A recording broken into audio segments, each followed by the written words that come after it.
Jaz sem na obisku pri Alešu, predno gre v bolnico na drugo dozo kemoterapije, ko je bilo najhujš, ne. Smo se slišali, smo se skupina Exodus mož dobili, pa smo se slišali s teboj in takrat si rekel nekaj, kar nas je res zadelo, ne. V tem smislu, da ko je takole hudo, šele vidiš, kaj pomeni imeti pošlihtane odnose z ženo, pošlihtane odnose z otroci, pa z Bogom v končni fazi. Ja, v resnici to je to, kar mene gor drži. Odnos z Bogom, hvaležna sva za to, da sva v teh 8 letih, v kar sva zdižem se po nekakšni božji milosti malo približala Bogu, ali kako vsaj nekako v eni disciplini sva vsakodnevno z božjo besedo. Namerno greva tudi enkrat na teden več k maš, kakor samo na delo. Ja, to te gor drži, no, ker ne moreš moliti, no, jaz se spomnim, ko nisem mogel niti moliti od analgetikov, si malo zadet, ko imaš vročino, ko ti citostatiki tečejo v žilo, ko se ne moreš premikati, pravzaprav se je bila edina poteza, ki sem jo lahko naredil, bila to, da sem Sveto pismo potegnil k sebi po postelji in sem imel roko, tako fizično sem imel roko na božji besedi, sem rekel, Gospod, ne moram moliti, daj. Nekako se pretakaj, Gospod, z te strani v žilo, z druge strani pa božja beseda, nekako tudi v žilo. No, to je bila edina možna molitev v tistem času. Ko prihaja Marinka na obisk in edina ona pravzaprav prihaja, pa kakšen od otrok, drugi pa če šipo, se mi zdi, da je prav, da naredimo to prioriteto, da prihajajo samo res izrecno najbližji, tako no, kot sem moram biti v izolaciji, ne. Pa kako sem videl, tako, ko Marinka pride z žarom, ko Marinka pride z nasmehom, z iskricami v očeh, ko rada pride, ko z veseljem pride, ko se ona pravi, ja, evo, na randi.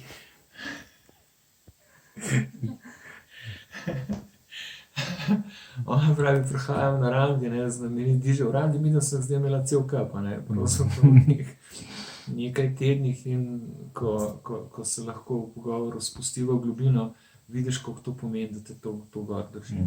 Obenem pa tudi vidiš, ko še nisem bil v izolativni sobi, kakšna težava je, če so odnosi puhli, kot ste govorili, dajemo naprej, ko se ne pride z veseljem na obisk, ko se niti ne pride vsak dan na obisk, ko se ne pozdravi, ne dotakne, ne poljubi, ko se pogovarja samo o televiziji, ne, si rekel. O televiziji, o vsakodnevnih opravkih, ko se gre potem v depresijo. In zdravnica je rekla, vsakdo, ki je šel v depresijo, nam je umrl.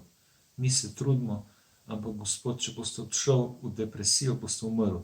In zdaj imate v tej težki bolezni lepo priložnost, da pošlihtate odnose s svojimi bližnjimi.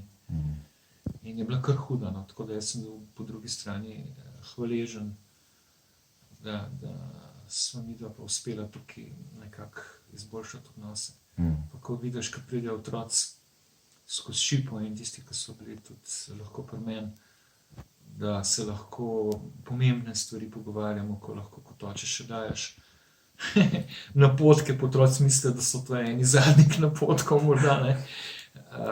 Ko lahko odideš na globoko, ko lahko odideš na področje Božjega, tako zelo na hitro in tako, no, izjemno pomemben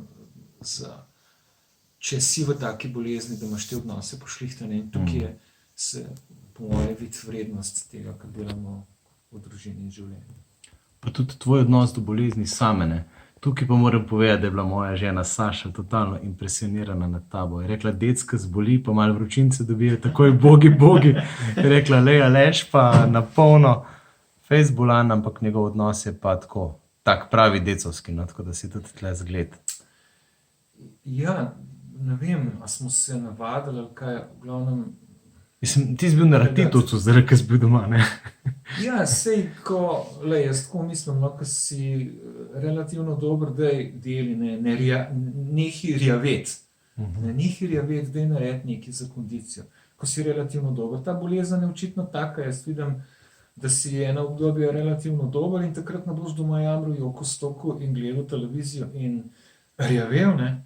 Takrat se potrudi, nekaj delaj, gon bicikel, pejt nekam ven, ko ti pa citostatiki, 3 atomske bombe tečejo v žilo, ja, takrat si pa v resnici Bog in takrat se pa obesiš na Boga, na Božjo besedo, na molitev, na dober odnos, a ne. Se pravi, jaz sem sebe v resnici tako predal Bogu. Prav enkrat sem rekel, glej, Gospod, vzemi moje telo, vzemi mojo dušo, vzemi mojega duha, to ti tule predajam. Glej, če misliš, da sem še kaj koristen na tem svetu, me ohrani še nekaj časa tle. Če ne pa, Gospod, jaz sem pripravljen, tako kot Leonard Cohen pravi v enih zadnjih njegovih pesmi. I'm ready, my Lord. Hvala, Aleš. Super. Živijo.